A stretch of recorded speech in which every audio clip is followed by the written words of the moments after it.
सानाथ्यन्नो विदधदधिकं ब्रह्मनारायणाख्यं भूषारत्नं भुवनवलयस्याखिलाश्चर्यरत्नं लीलारत्नं जलधि दुहितुर्देवता मौलिरत्नं चिन्तारत्नं जगति भजतां सत्सरोजत्युरत्नं कौसल्याया लसतु मम हृन्मण्डले पुत्ररत्नं महाव्याकरणाम्बोधिमन्तमानसमन्दरं कवयन्तं रामकीर्त्या हनूमन्तमुपास्महे मुख्यप्राणाय भीमाय नमो यस्य भुजान्तरं नानावीरसुवर्णानां निकषाश्मायितं बभौ स्वान्तस्थानन्तशय्याय पूर्णज्ञानरसार्णसे उत्तुङ्गवाक्तरङ्गाय मध्वदुग्धाब्धये नमः सूक्तिरत्नाकरे रम्ये मूलरामायणार्णवे विहरन्तो महीयां सः प्रीयन्तां गुरवो मम वाल्मीकेर्गौः पुनीयान्नः महीधरपदाश्रया यद्दुग्धमुपजीवन्ति कवयस्तरणका इव स्वस्त्यस्तु सतां हरिः ओम् प्रणम्य सम्यक् पुरुषं पुराणम् अवर्धतोच्चैः हनुमान् महाद्रौ लङ्कां दिदक्षन्निव धूमकेतुर्धूमोपमां तत्र ययौ घनोगः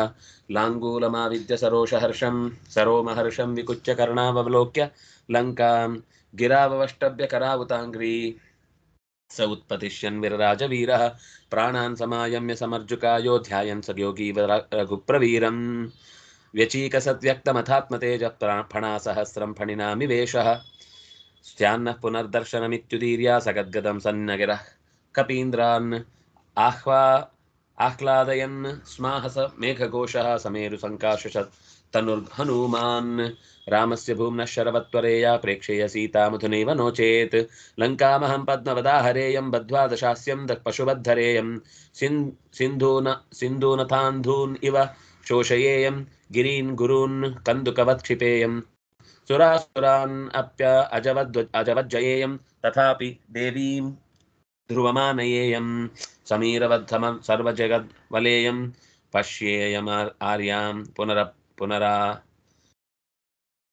पुनरानयेयं सत्यं सखाय पुनरेव सत्यं रामैकदासोऽस्मि हि पावमानिः इत्थं सगां कामदुगां प्रदाय सबन्धुतायै सुखजीवनाय निष्पीड्य माहेन्द्रमिमं पदाभ्यां निष्पतन्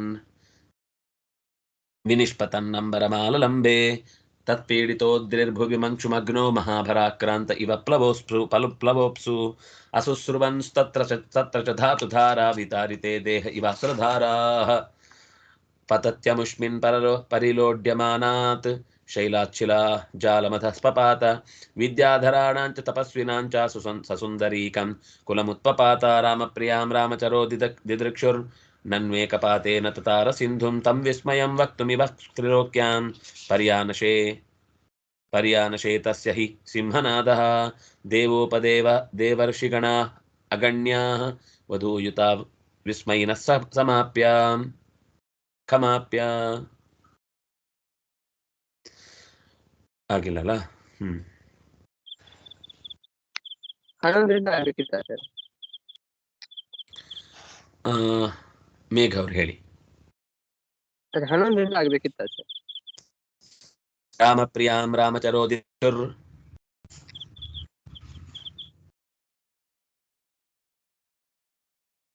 ಕೇಳಿಸ್ತಿದ್ಯಾ? ಹಾ, ಕೇಳಿಸ್ತಿದೆ ಸರ್. ರಾಮಪ್ರಿಯಾಂ ರಾಮಚರೋದಿದೃಕ್ಷುರ್ ರಾಮಪ್ರಿಯಾಂ ರಾಮಚರೋದಿದೃಕ್ಷುರ್ ನನ್ವೇಕಪಾತೇನ ತತಾರ ಸಿಂಧುಂ ನನ್ವೇಕಪಾತೇನ ತತಾರ ಸಿಂಧುಂ ನನ್ವೇಕಪಾತೇನ ತತಾರ ಸಿಂಧುಂ ತಂ ವಿಸ್ಮಯಂ ವಕ್ತುಮಿವ ತ್ರಿಲೋಕ್ಯಾಂ तं विस्मयं वक्तुमिव त्रिलोक्यां तं विस्मयं वक्तुमिव त्रिलोक्यां पर्यानशे तस्य हि सिंहनाद पर्यानशे तस्य हि सिंहनाद पर्यानशे तस्य हि सिंहनाद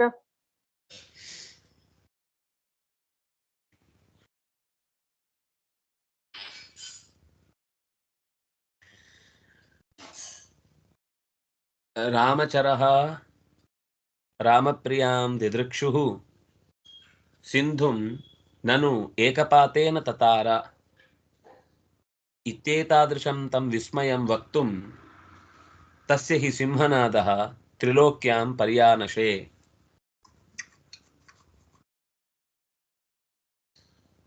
ರಾಮಪ್ರಿಯಾಂ ರಾಮನಿಗೆ ಅತ್ಯಂತ ಪ್ರಿಯಳಾದಂತಹ ಸೀತೆಯನ್ನು ರಾಮಚರನಾದ ಹನುಮಂತನು ದ್ರಷ್ಟುಕಾಮಃ ದಿದೃಕ್ಷು ಅಂದರೆ ನೋಡಲು ಬಯಸುವವನಾಗಿ ಸಿಂಧುಂ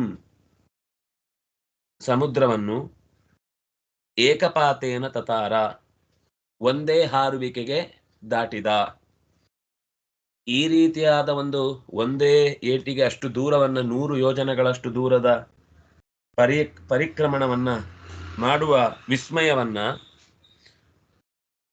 ಹಾರುವುದಕ್ಕೆ ಎನ್ನುವ ಹಾಗೆ, ಅಂದ್ರೆ ಈ ವಿಸ್ಮಯನ ಲೋಕದಲ್ಲಿ ಹೇಳುವುದಕ್ಕೆ ಅನ್ನುವ ಹಾಗೆ, ತ್ರಿಲೋಕ್ಯಾಂ ವಕ್ತುಮಿವ 3 ಲೋಕಗಳಿಗೂ ಹನುಮಂತ ಹಾರಿದ ಅನ್ನುವ ಸುದ್ದಿಯನ್ನು ಮುಟ್ಟಿಸುವುದಕ್ಕೋ ಎನ್ನುವಂತೆ ತಸ್ಯ ಹಿ ಸಿಂಹನಾದ, ಅವನದ್ದೇ ಸಿಂಹನಾದವು ಪರ್ಯಾನಶೇಹಿ ವ್ಯಾಪಿಸಿಕೊಂಡಿತಲ್ಲವೇ. ಹನುಮಂತ ಹಾರಿದ ಅನ್ನುವ ಸುದ್ದಿಯನ್ನು ಲೋಕದ ಮೂಲೆಗೆ ಮುಟ್ಟಿಸುವುದಕ್ಕಾಗಿಯೇ ಅವನ ಸಿಂಹನಾದವು ಹೊರಟಿತು ಅನ್ನುವ ಹಾಗೆ ಕಾಣ್ತಾ ಇದೆ ಅನ್ನುವುದನ್ನು ಹೇಳ್ತಾ ಇದ್ದಾರೆ. ತಮ್ ವಿಸ್ಮಯಂ ವಕ್ತುಮಿವ, ಹನುಮಂತ ಒಂದೇ ಏಟಿಗೆ ಸಮುದ್ರವನ್ನ ದಾಟಿದ ಅನ್ನುವ ವಿಸ್ಮಯವನ್ನ, ಅದ್ಭುತವನ್ನ ಲೋಕಕ್ಕೆ ಪ್ರಕಟಿಸುವ ದೃಷ್ಟಿಯಿಂದ, 3 ಲೋಕಗಳಿಗೂ ತಿಳಿಸುವ ದೃಷ್ಟಿಯಿಂದ ಅವನೇ ಮಾಡಿದ ಸಿಂಹನಾದ ಅಂಥದ್ದೊಂದು ಪರಿಚಯವನ್ನು ಕೊಟ್ಟಿತು. ಶ್ರೀರಾಮಚಂದ್ರಸ್ಯ ಪ್ರಿಯಾಂ ಭಾರ್ಯಾಂ ಸೀತಾಂ ದ್ರಷ್ಟುಕಾಮಃ ರಾಮಚರಃ ಶ್ರೀ ಹನುಮಾನ್ ರಾಮಭೃತ್ಯಃ ಹನುಮಾನ್ ಏಕೇನೈವ ಪಾತೇನ ಮಧ್ಯ ಕುತ್ರಾಪಿ ವಿಶ್ರಾಂತಿಂ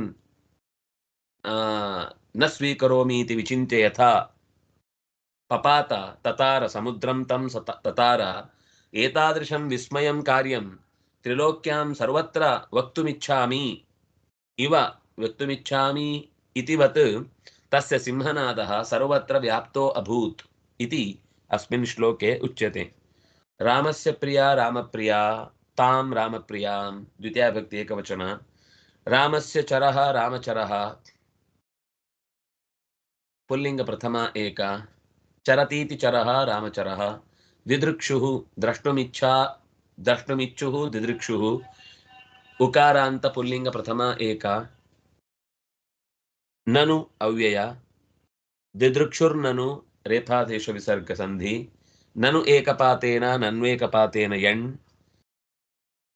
ಏಕಃ ಯಹ ಪಾತಃ ಏಕಪಾತಃ ತೇನ ಏಕಪಾತೇನ ತೃತೀಯ ಏಕ.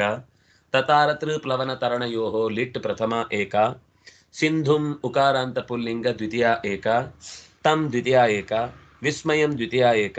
ವಕ್ತುಂ ತುಮುನ್ ಪ್ರತ್ಯಯಾಂತಂ ಅವ್ಯಯಂ ಇವ ಅವ್ಯಯ. ತ್ರಿಲೋಕ್ಯಾಂ ಸ್ತ್ರೀಲಿಂಗ ಸಪ್ತಮಿ ಏಕವಚನ. ಪರ್ಯಾನಶೇ ಅಶು ವ್ಯಾಪ್ತೌ ಆನಶೇ ಅಂತ ಲಿಟ್ಲಕಾರ ಪ್ರಥಮ ಪುರುಷ ಏಕವಚನ. ತಸ್ಯ ಷಷ್ಠಿ ಏಕ. ಹಿ ಅವ್ಯಯ. ಸಿಂಹನಾದಃ ಸಿಂಹಸ್ಯ ನಾದ ಇವ ನಾದಃ ಯಸ್ಯ ಸಹ ಸಿಂಹನಾದಃ ಪುಲ್ಲಿಂಗ ಪ್ರಥಮ ಏಕ. ಇಲ್ಲಿ ಸಿಂಹಸ್ಯ ನಾದ ಇವ ನಾದ ಬೇಡ, ಸಿಂಹಸ್ಯ ನಾದ ಅಷ್ಟೇ. ಸಿಂಹದ ನಾದವೇ ಹೋಗಿದ್ದು, ಸಿಂಹದ ನಾದದಂತೆ ಇವನು ನಾದ ಮಾಡ್ತಾನೆ ಅಂತಲ್ಲ. ಸಿಂಹಸ್ಯ ನಾದಃ ಸಿಂಹನಾದಃ. ನವನಿಧಿಯವರು ಹೇಳಿ. ದೇವೋಪದೇವರ್ಷಿಗಣ ಅಗಣ್ಯ. ದೇವೋಪದೇವರ್ಷಿಗಣ ಅಗಣ್ಯ. ದೇವೋಪದೇವರ್ಷಿಗಣ ಅಗಣ್ಯ. ವಧೂಯುತ ವಿಸ್ಮೈನಃ ಖಮಾಪ್ಯ. ವಧೂಯುತ ವಿಸ್ಮೈನಃ. ವಧೂಯುತ ವಿಸ್ಮೈನಃ ಖಮಾಪ್ಯ. ವಧೂಯುತ ವಿಸ್ಮೈನಃ ಕಮಾಪ್ಯ.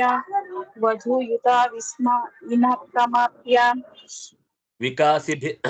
ವಿಕಾಸಿಭಿಶ್ಚಾರುತರ ಪ್ರಸೂನೈಃ.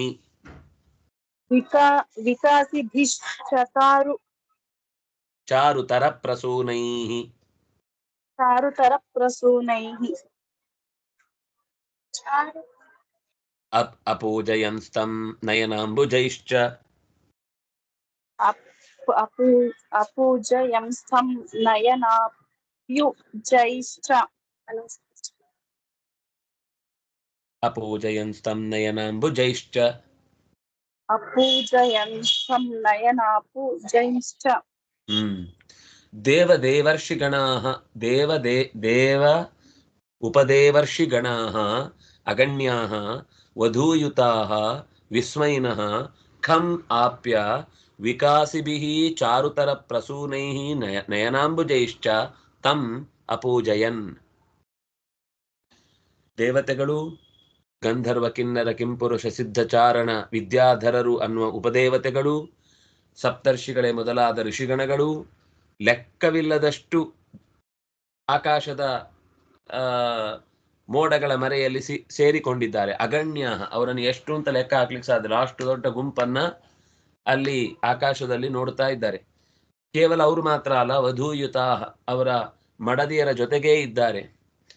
ಅವರು ಹೇಗಿದ್ದಾರೆ ಅಂದ್ರೆ ವಿಸ್ಮಯಿನಃ, ಹನುಮಂತ ಹಾರಿದ ಆ ದೂರವನ್ನ ಏಕಪಾತಕ್ಕೇನೆ ಅಷ್ಟು ದೂರಕ್ಕೆ ಹಾರ್ತಾನೇನು, ವಿಸ್ಮಯಕ್ಕೆ ಒಳಗಾದವರು ಖಂ ಆಪ್ಯ, ಆಕಾಶಕ್ಕೆ ಏರಿ, ವಿಕಾಸಿಬಿಹಿ, ಅರಳಿರುವ, ಚಾರುತರ ಪ್ರಸೂನೈಹಿ, ಪರಿಮಳ ಕೊಡುವ ಹೂಗಳ ಬಣ್ಣದಿಂದ ಅಲಂಕಾರಕ್ಕೆ ಯೋಗ್ಯವಾದ ಹೂಗಳ ರಾಶಿಯಿಂದ, ಮತ್ತು ನಯನಾಂಬುಜೈಶ್ಚ, ಆ ಹೂ ಸಾಕಾಗುವುದಿಲ್ಲ ಅಂತ ಕಣ್ಗಳನ್ನೇ ಕಮಲಗಳನ್ನಾಗಿಸಿಕೊಂಡು ಆ ಕಣ್ಣೋಟವನ್ನ ಬೀರುವ ಮೂಲಕ ಕಮಲವನ್ನೇ ಚೆಲ್ತಾ ಇದ್ದೇವೆ ಅನ್ನುವ ಹಾಗೆ ಗೌರವದಿಂದ ಅಪೂಜಯನ್ ತಂ, ಆ ಹನುಮಂತನನ್ನ ಅಪೂಜಯನ್, ಗೌರವಿಸಿದರು, ಪೂಜಿಸಿದರು.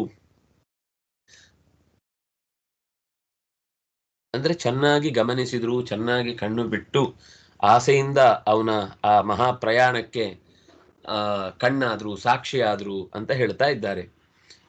ದೇವೋಪದೇವರ್ಷಿಗಣ ಅಗಣ್ಯಾಃ ವಧೂಯುತಾಃ ವಿಸ್ಮಯಿನಃ ಖಂ ಆಪ್ಯ, ವಿಕಾಸಿಭಿಃ ಚಾರುತರ ಪ್ರಸೂನೈಃ ನಯನಾಂಬುಜೈಶ್ಚ ತಂ ಅಪೂಜಯನ್. ಅದರ ದೇವೋಪದೇವರ್ಷಿಗಣಾಃ, ದೇವಾಃ ಉಪದೇವಾಃ ಋಷಯಃ ತೇಷಾಂ ಗಣಾಃ, ದೇವೋಪದೇವರ್ಷಯಃ ತೇಷಾಂ ಗಣಾಃ ದೇವರ್ಷಿಗಣಾಃ, ಅಗಣ್ಯಾಃ ನ ಗಣ್ಯಾಃ ಅಗಣ್ಯಾಃ, ಎರಡು ಪುಲ್ಲಿಂಗ ಪ್ರಥಮಾ ಬಹು, ವಧೂಯುತಾಃ ವಧೂಭಿಃ ಯುತಾಃ ವಧೂಯುತಾಃ ಪುಲ್ಲಿಂಗ ಪ್ರಥಮಾ ಬಹು,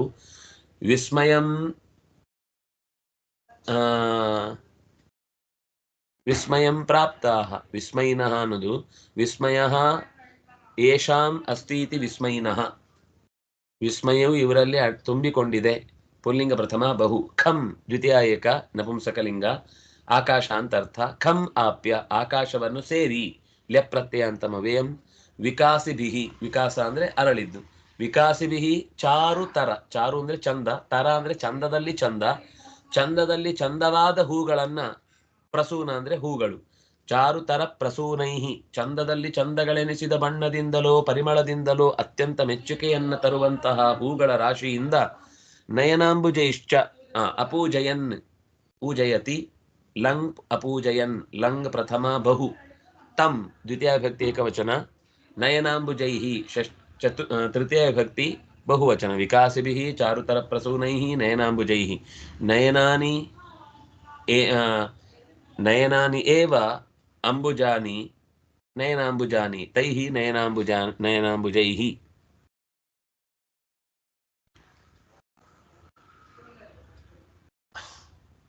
ಇನ್ಯಾರಿದ್ದಾರೆ?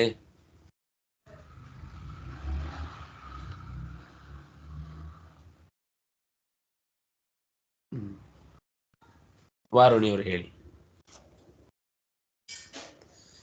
ಗುಣೇನ ಸಂಧಾಯ ಗುಣಾರ್ಣವೇನ, ಗುಣೇನ ಸಂಧಾಯ ಗುಣಾರ್ಣವೇನ, ಗುಣೇನ ಸಂಧಾಯ ಗುಣಾರ್ಣವೇನ, ರಾಮೇಣ ಮುಕ್ತೋ ರಣಕೋವಿದೇನ, ರಾಮೇಣ ಮುಕ್ತೋ ರಣಕೋವಿದೇನ, ರಾಮೇಣ ಮುಕ್ತೋ ರಣಕೋವಿದೇನ, ಸ್ವಪಕ್ಷದಕ್ಷ ಸಫಲೋ ಹನುಮಾನ್, ಸ್ವಪಕ್ಷದಕ್ಷ ಸಫಲೋ ಹನುಮಾನ್, ಸ್ವಪಕ್ಷದಕ್ಷ ಸಫಲೋ ಹನುಮಾನ್, ಶರೋಪಮೋರೀಂ ಸ್ವರತೆ ನಿಹಂತುಂ, ಶರೋಪಮೋರೀಂ ಸ್ವರತೆ ನಿಹಂತುಂ, ಶರೋಪಮೋರಿಂ ಸ್ವರತೆ ನಿಹಂತುಂ. ಹಿಂದಿನ ಶ್ಲೋಕ ಬಿಟ್ಟಿರ್ತಾ. ಕುತೂಹಲಾತ್ಯಾಯತಲೋಚನಾಸು ಸರ್ವಾಸು ತಾಸ್ವಾಯತಲೋಚನಾಸು ವದತ್ಸು ಸರ್ವೇಷ್ವಪಿ ಸಾಧು ಸಾಧ್ವಿತ್ಯುಚ್ಚೈರ್ಮುನೀಂದ್ರಾಮುದಿತಾ ಅವೋಚನ್. ಕುತೂಹಲಾತ್ಯಾಯತಲೋಚನಾಸು, ಕುತೂಹಲದಿಂದ ಇನ್ನಷ್ಟು ಅಗಲವಾದ ಕಂಗಳಿಂದ ಕೂಡಿರುವ ಎಲ್ಲ, ತಾಸು ಆಯತ ಲೋಚನಾಸು, ಆ ಹೆಣ್ಣು ಮಕ್ಕಳು ಕೂಡ ತಮ್ಮ ತಮ್ಮ ಸುಂದರವಾದ ಕಂಗಳಿಂದ ಈ ಅಪರೂಪದ ಘಟನೆಯನ್ನ ಸಾಕ್ಷಿ ಎನ್ನುವಂತೆ ಕಾಣ್ತಾ ಇದ್ದಾರೆ. ಅವ್ರ ಕಣ್ಗಳಿಂದಲೇ ಹೇಳ್ತಾ ಇದ್ರು ಎಷ್ಟು ಎಷ್ಟು ಅದ್ಭುತ ಇದು. ಕಣ್ಣೇ ಹೇಳುತ್ತೆ ಎಷ್ಟೋ ಸಲ. ಅವ್ರು ನೋಡ್ತಾ ಇರುವ ರೀತಿಯಲ್ಲೇ ಅಸಹ್ಯವಾದನ್ನು ನೋಡ್ತಿದ್ದಾರೋ, ಕುತೂಹಲವಾದನ್ನು ನೋಡ್ತಾ ಇದ್ದಾರೋ, ಆಸೆಯಿಂದ ನೋಡ್ತಾ ಇದ್ದಾರೋ, ನೋಡಿ ಸಂತೋಷ ಪಡ್ತಾ ಇದ್ದಾರೋ, ಇಷ್ಟು ಕಣ್ಣು ಹೇಳುತ್ತೆ. ಬರೀ ಕಣ್ಣು ನೋಡಿ ಎದುರುಗಡೆ ಏನ್ ಮಾಡ್ತಿದ್ದಾರೆ ಅನ್ನೋದನ್ನು ಹೇಳಲಿಕ್ಕೆ ಬರುತ್ತೆ. ವದತ್ಸು ಸರ್ವೇಶ್ವಪಿ ಸಾಧು ಸಾಧು ಸಾಧು ಸಾಧು ಸಾಧು ಅಂತ ಜ್ಞಾನಿಗಳೆಲ್ಲ ದೊಡ್ಡವರೆಲ್ಲ ಏನಾದ್ರೂ ಒಳ್ಳೇದಾದಾಗ ಅದನ್ನು ಹೇಳುವ ಕ್ರಮ ಅದು. ಸಾಧು ಸಾಧ್ವಿತಿ ಉಚ್ಚೈಹಿ ಮುನೀಂದ್ರಾಹ ಮುದಿತಾ ಅವೋಚನ್. ಮುದಿತಾಹ ಮುನೀಂದ್ರಾಹ ಮುನಿಗಳ ಗುಂಪು ಸಂತೋಷದಿಂದ ಸಾಧು ಸಾಧು ಹನುಮಂತ ಹಾರಿದ್ದ ಕಾರ್ಯ ಅಂತ ಅನ್ನೋದು ಅತ್ಯಂತ ಅದ್ಭುತವಾದದ್ದು, ಹನುಮಂತ ಮಾಡಿದ ಕಾರ್ಯ ತುಂಬಾ ಅದ್ಭುತವಾದದ್ದು ಅಂತ. ಹೀಗೆ ಏನಾದ್ರೂ ಒಳ್ಳೇದಾದಾಗ ನಾವು ಚಪ್ಪಾಳೆ ತಟ್ಟುವುದು ಅನ್ನೋದೊಂದು ಇರುತ್ತೆ. ಆದ್ರೆ ಅದರ ಜೊತೆಗೆ ನಾವು ಒಂದು ರೂಢಿ ಮಾಡ್ಕೊಳ್ಬಹುದು. ಏನಾದ್ರೂ ಒಳ್ಳೇದನ್ನ ಕೇಳಿದಾಗ, ಒಳ್ಳೇದನ್ನ ಹೇಳಿದಾಗ ಸಾಧು ಸಾಧು ಸಾಧು ಅಂತ 3 ಸಲವೋ 6 ಸಲವೋ 9 ಸಲವೋ ಹೇಳಿಸಬಹುದು. ಅದು ಲೋಕದ ಒಂದು ಪ್ರಾಚೀನ ಪರಂಪರೆಯನ್ನು ಉಳಿಸಿದ ಹಾಗೂ ಆಗುತ್ತೆ. ಜೊತೆಗೆ ದೊಡ್ಡವರು ಅನುಸರಿಸಿದ ಪರಂಪರೆ ಆದ್ರಿಂದಾಗಿ ನಮಗೆ ಕ್ಷೇಮವೂ ಇದೆ. ಇನ್ನೇನೋ ಶಬ್ದಗಳನ್ನ ಹಾಕಿ ಕಿರುಚುವುದಕ್ಕಿಂತ ಈ ಸಾಧು ಶಬ್ದವನ್ನು ಬಳಸಿದ್ರೆ ನಮ್ಮಲ್ಲೂ ಸಾಧುತ್ವ ಅನ್ನೋದು ಹುಟ್ಲಿಕ್ಕೆ ಸಾಧ್ಯ ಆಗುತ್ತೆ. ಆದ್ರಿಂದಾಗಿ ಆಯತನ ಲೋಚನಗಳುಳ್ಳ ಹೆಣ್ಣು ಮಕ್ಕಳ ದೇವತೆಗಳ ಗುಂಪಿನಲ್ಲಿ ಸಾಧು ಸಾಧು ಅನ್ನುವ ಶಬ್ದಗಳು ಕೇಳುತ್ತಿರಲಾಗಿ ಮುನಿಗಳು ಕೂಡ ಸಂತೋಷದಿಂದ ಅವರೂ ಕೂಡ ಅದನ್ನೇ ಅನುಮೋದಿಸಿ ಮಾತಾಡಿದ್ರು. ಸಂತೋಷದಿಂದ ಅವೋಚನ್ ಸಾಧು ಸಾಧು ಅಂತ ಅವರು ಹೇಳಿದ್ರು. ಸ್ವಭಾವತಃ ಯಾರ ಕಣ್ಣುಗಳು ವಿಶಾಲವಾಗಿಯೋ ಅಂಥವರ ಕಣ್ಣು ಕೂಡ ಇನ್ನಷ್ಟು ಅಗಲವಾಯಿತು. ಲಕ್ಷಣದಿಂದಲೇ ಕಣ್ಣಗಲ. ಅಗಲ ಕಣ್ಗಳು ಮತ್ತಷ್ಟು ಗಗನತಲದಲ್ಲಿ ಹನುಮಂತನ ಹಾರುವಿಕೆಯನ್ನು ಕಂಡಾಗ ಆ ಕುತೂಹಲಕ್ಕೆ, ಹನುಮತ್ ದರ್ಶನದಿಂದ ಉಂಟಾದ ಸಂತೋಷಕ್ಕೆ ಅತ್ಯಾಯತ ಲೋಚನಾಸು, ವಸ್ತುತಃ ಸ್ವಾಯತ ಲೋಚನಾಸು, ಆಯತ ಲೋಚನಾಸು, ಕುತೂಹಲಾತ್ಯಾಯತ ಲೋಚನಾಸು. ಸ್ವತಃ ಅಗಲವಾದ ಕಂಗಳು ಈ ಹನುಮಂತನ ವಿಚಿತ್ರವಾದ ಸಾಮರ್ಥ್ಯವನ್ನ ಕಂಡ ಕಣ್ಗಳಿಗೆ ಮತ್ತಷ್ಟು ಅರಳುವಿಕೆ ಕಂಡಿತು. ಅಂಥವರೆಲ್ಲರೂ ಕೂಡ ಸರ್ವೇಷು ಅಪಿ, ಎಲ್ಲರೂ ಕೂಡ ಈ ರೀತಿ ಕಣ್ಗಳಿಂದ ಅವನನ್ನ ಗಮನಿಸುತ್ತಿರುವಾಗ ಸಾಧು ಸಾಧು ಅನ್ನುವ ಶಬ್ದವನ್ನ ಕೇಳಿದಾಗ ಮುನೀಂದ್ರರೆಲ್ಲ ಸಂತೋಷಪಟ್ಟರು. ಅವರೂ ಕೂಡ ಉಚ್ಚೈಹಿ ಜೋರಾದ ಧ್ವನಿಯಿಂದ ಈ ರೀತಿಯಾಗಿ ಅವರನ್ನ ಅನುಸರಿಸಿದ್ರು. ಅವರ ಸಾಧು ಶಬ್ದಕ್ಕೆ ಬೆಂಬಲ ಸೂಚಿಸಿದ್ರು. ಸ್ವತಃ ಏವ ಆಯತಲೋಚನಾಸು ಕುತೂಹಲೇನ ಪುನಃ ಅತ್ಯಾಯತಲೋಚನಾಸು ತಾಸು ದೇವೋಪದೇವ ವನಿತಾಸು ಸರ್ವೇಷು ದೇವಗಣೇಶು ಸಾಧು ಸಾಧಿತ ಉಚ್ಚೈಹಿ ವದತ್ಸು ಮುದಿತಾಹ ಮುನೀಂದ್ರಾಹ ವಕ್ಷ್ಯಮಾಣಂ ಅವೋಚನ್. ಮುನಿಗಳು ಮುಂದೆ ಏನ್ ಮಾತಾಡ್ತಾರೆ ಅಂತ ಅನ್ನೋದಿದೆ. ಆ ಮುಂದಿನ ಮಾತನ್ನ ಋಷಿಗಳು ಹೀಗೆ ಹೇಳಿದ್ರು. ಸ್ವಭಾವತಃ ಏವ ಆಯತೆ ಲೋಚನೆ ಯಾಸಾಂತಾಹ ತಾಸು ಆಯತ ಲೋಚನಾಸು ಕುತೂಹಲಾತ್ಯಾಯತ ಲೋಚನಾಸು ಕುತೂಹಲೇನ ಅತ್ಯಾಯತ ಲೋಚನಾಃ ಕುತೂಹಲಾತ್ಯಾಯತ ಲೋಚನಾಃ ತಾಸು ಕುತೂಹಲಾತ್ಯಾಯತ ಲೋಚನಾಸು. 3 ಶಬ್ದ ಕೂಡ ಸರ್ವಾಸು, ಸಪ್ತಮಿ ಭಕ್ತಿ ಬಹುವಚನ ಸ್ತ್ರೀಲಿಂಗದಲ್ಲಿ. ವದತ್ಸು ಸರ್ವೇಷು ಅಪಿ ವದತ್ಸು, 2 ಕೂಡ ಪುಲ್ಲಿಂಗ, ಷಷ್ಠಿ ಸಪ್ತಮಿ ಬಹು. ವದನ್ ವದಂತೌ ವದಂತಹ ಅಂತ ಶತ್ರು ಪ್ರತ್ಯಯ. ಸರ್ವೇಷು ಅನ್ನೋದು ಪುಲ್ಲಿಂಗ ಅಥವಾ ಅದು ಸರ್ವನಾಮ ಪದ ಆದ್ರಿಂದಾಗಿ ಪುಲ್ಲಿಂಗ ಪ್ರಥಮ, ಸಪ್ತಮಿ ಬಹು. ವದತ್ಸು ಸರ್ವೇಷು ಅಪಿ ಸರ್ವೇಷ್ವಪಿ ಎಣ್ ಸಂಧಿ. ಸಾಧು ಸಾಧು ಅದು ಅವ್ಯಯ. ಸಾಧು ಸಾಧ್ವಿತಿ ಎಣ್ ಸಂಧಿ. ಇತಿ ಉಚ್ಚೈಹಿ ಇತ್ಯುಚ್ಚೈಹಿ ಮತ್ತೆ ಎಣ್ ಸಂಧಿ. ಉಚ್ಚೈಹಿ ಅವ್ಯಯ. ಮುನೀಂದ್ರಾಹ ಪುಲ್ಲಿಂಗ ಪ್ರಥಮ ಏಕ. ಮುನೀನಾಂ ಇಂದ್ರಃ ಮುನೀನಾಂ ಇಂದ್ರಃ ಮುನೀಂದ್ರಃ ತೇ ಮುನೀಂದ್ರಾಹ. ಮುದಿತಾಹ ಕ್ತಪ್ರತ್ಯಂತವಾದ ಶಬ್ದ ಪುಲ್ಲಿಂಗ ಪ್ರಥಮ ಬಹು. ಅವೋಚನ್ ವಚ ಪರಿಭಾಷಣೆ ಲಂಗ್ ಪ್ರಥಮ ಬಹು. ಗುಣೇನ ಸಂಧಾಯ ಗುಣಾರ್ಣವೇನ ರಾಮಾಯ ಮುಕ್ತೋ ರಣಕೋವಿದೇನ ಸ್ವಪಕ್ಷ ದಕ್ಷ ಸಫಲೋ ಹನುಮಾನ್ ಶರೋಪಮೋರೀನ್ ತ್ವರತೆ ನಿಹಂತುಂ. ಋಷಿಗಳೆಲ್ಲ ಹನುಮಂತ ಹಾರಿದ ರೀತಿಯನ್ನ ಕಂಡು ಹೇಳಿದ್ರಂತೆ, ಬಾ ಹಗ್ಗದಲ್ಲಿ ಇರಿಸಿದ ಗುಣೇನ ಸಂಧಾಯ ಗುಣಾರ್ಣವೇನ, ಗುಣಗಳನ್ನು ಚೆನ್ನಾಗಿ ಬಲ್ಲ ಗುಣಗಳ ಗಣಿ ಎನಿಸಿದಂತಹ ರಾಮಚಂದ್ರ ಗುಣವಾದಂತಹ ಹಗ್ಗದಲ್ಲಿ ಗುಣಿಯಾದಂತಹ ಹನುಮಂತನೆಂಬ ಬಾಣವನ್ನ ಹಿಂದಕ್ಕೆ ಎಳೆದು ರಣಕೋವಿದನಾದ ರಾಮಚಂದ್ರ ಯಾವ ಬಾಣವನ್ನ ಎತ್ತ ಬಿಟ್ಟರೆ ಎಷ್ಟು ದೂರಕ್ಕೆ ಹೋಗಿ ಎಂಥ ಗುರಿಯನ್ನ ತಲುಪಿ ಏನು ಫಲವನ್ನ ತಂದೀತು ಅಂತ ತಿಳಿದ ರಣಕೋವಿದನಾದ ರಾಮೇಣ ಮುಕ್ತಃ, ರಾಮ ಹನುಮಂತನನ್ನ ಕಳುಹಿಸಿಕೊಟ್ಟ. ಮುಕ್ತ ಅಂದ್ರೆ ಬಾಣ ಬಿಟ್ಟ. ಯಾವ ಬಾಣ ಅಂದ್ರೆ ಹನುಮಂತನೆಂಬ ಬಾಣ. ಹನುಮಂತನನ್ನು ಬಿಡುವುದು ಅಂದ್ರೆ ಏನು? ಕಳುಹಿಸಿಕೊಡುವುದು. ಎಂಥ ಹನುಮಂತ, ಎಂಥ ಮುಕ್ತ ಬಾಣದು?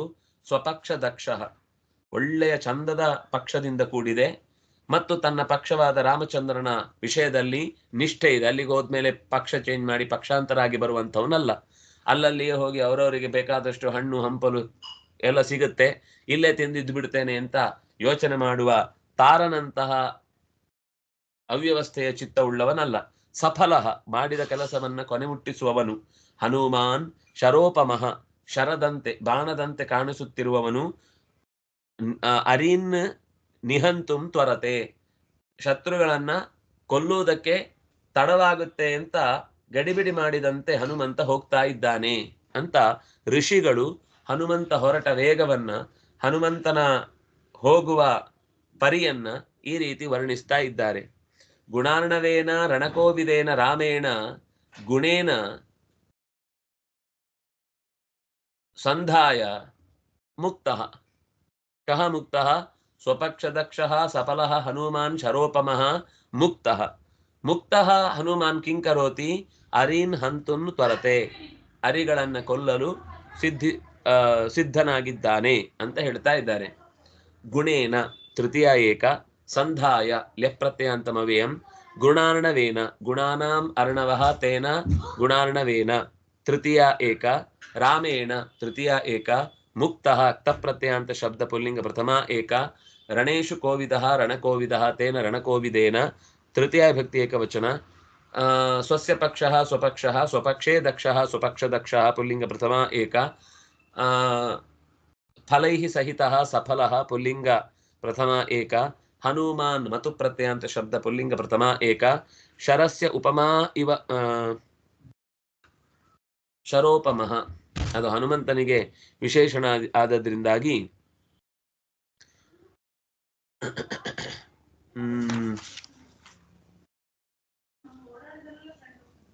ಶರಸ್ಯ ಉಪಮಾ ಇವ ಉಪಮಾ ಯಸ್ಯ ಸಹ ಶರೋಪಮಃ ಪುಲ್ಲಿಂಗ ಪ್ರಥಮ ಏಕ, ಅರೀನ್ ಅರಿಹಿ ಅರಿ ಅರಯಃ ದ್ವಿತೀಯ ವಿಭಕ್ತಿ ಬಹುವಚನ ಅರೀನ್, ತ್ವರತೆ ಲಟ್ ಪ್ರಥಮ ಏಕ, ನಿಹಂತುಂ ತುಮುನ್ ಪ್ರತ್ಯಯಾಂತಂ ಅವ್ಯಯ, ತ್ವರಾ ಸಂಭ್ರಮೆ ಅಂತ ಧಾತುವಿಗೆ ಲಟ್ ಲಕಾರದಲ್ಲಿ ತ್ವರತೆ ಅಂತ ರೂಪ ಆಗುತ್ತೆ.